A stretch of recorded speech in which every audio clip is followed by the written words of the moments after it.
Bonjour et bienvenue sur Village BIM. De retour de Autodesk Université, j'ai appris une astuce et donc je vais vous en faire profiter aujourd'hui. Donc l'astuce, c'est comment gérer un nuage de points dans Revit en utilisant les paramètres partagés. Alors, les paramètres partagés se trouvent dans l'onglet Gérer et vous les trouvez ici, Importer des coordonnées. L'astuce est de passer par le logiciel AutoCAD. D'abord, je vais utiliser Recap pour créer des régions. Donc voici le nuage de points d'un Recap.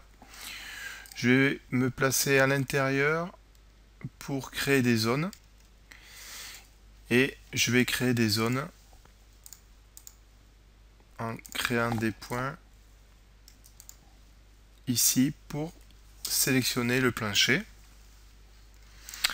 Et je vais l'appeler plancher. Que je vais figer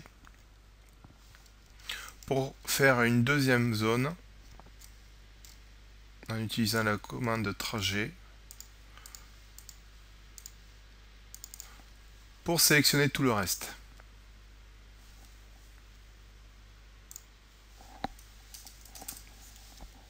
OK. Et donc je vais me trouver avec le reste. Ici, si je veux le cache, je vais trouver que le sol. OK. Ceci étant fait, je vais, n'oubliez pas de cliquer sur Enregistrer. Et je vais utiliser maintenant le logiciel AutoCAD. Alors je vais utiliser un fichier vierge dans lequel je vais venir importer mon fichier RCP que je vais insérer tel quel.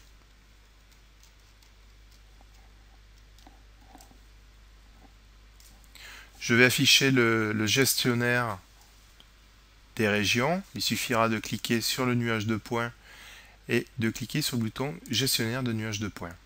Comme vous pouvez le constater, je retrouve mes deux régions que j'ai créées dans Recap, donc plancher et reste. Si je vais désactiver reste, je retrouve la zone de plancher. Alors maintenant, je vais tracer un contour de ce plancher à partir par exemple d'une polyligne et en m'accrochant sur les différents points. Alors, je vais le faire de façon grossière pour aller rapidement au résultat. Et je vais accélérer la vidéo pour vous éviter tous les détails.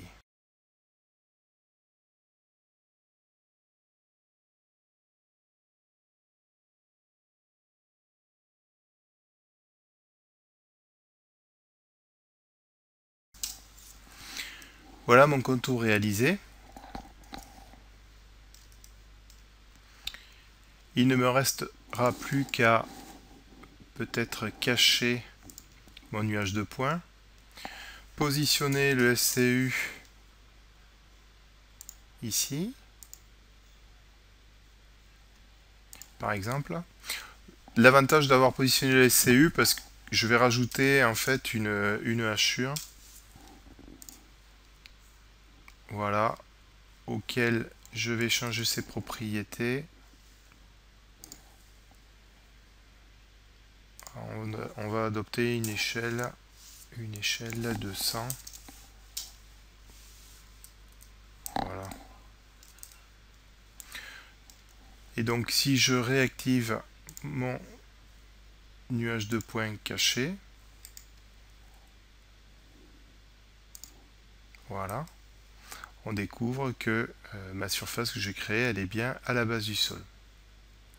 Ceci étant fait, je vais venir sauvegarder mon fichier.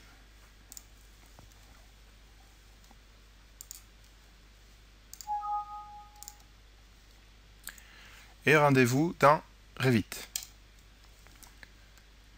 Alors dans Revit, tout simplement, je vais d'abord importer le DWG. Donc rendez-vous dans l'onglet Insérer. Je vais cliquer sur lier CAO et je vais pointer sur mon fichier efface. Alors attention, dans les options que vous allez choisir, utilisez bien l'option centre en centre, ainsi que s'il y a besoin de définir l'unité d'import et sur quel niveau vous voulez importer ce DWG. OK. Ceci étant fait, vous pouvez voir que je vois bien la surface impactant le sol de mon nuage de points. Je vais pouvoir bien sûr orienter les lignes ou les faces de mur parallèles ou perpendiculaires à mon horizontale ou ma verticale en vue en plan. Il suffira que je vienne sélectionner par exemple cette face là, lui dire je me positionne ici.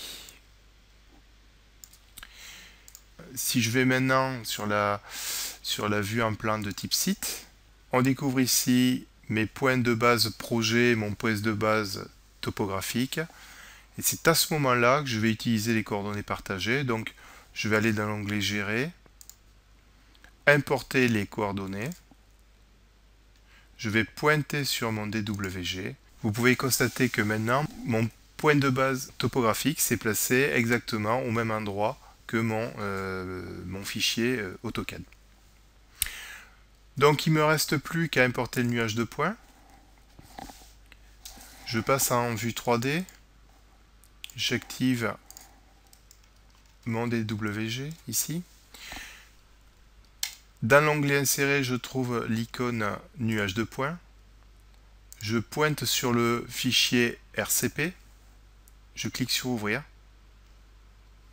Et là, vous pouvez constater que le nuage de points est exactement positionné sur ma trace que j'avais réalisée sur AutoCAD.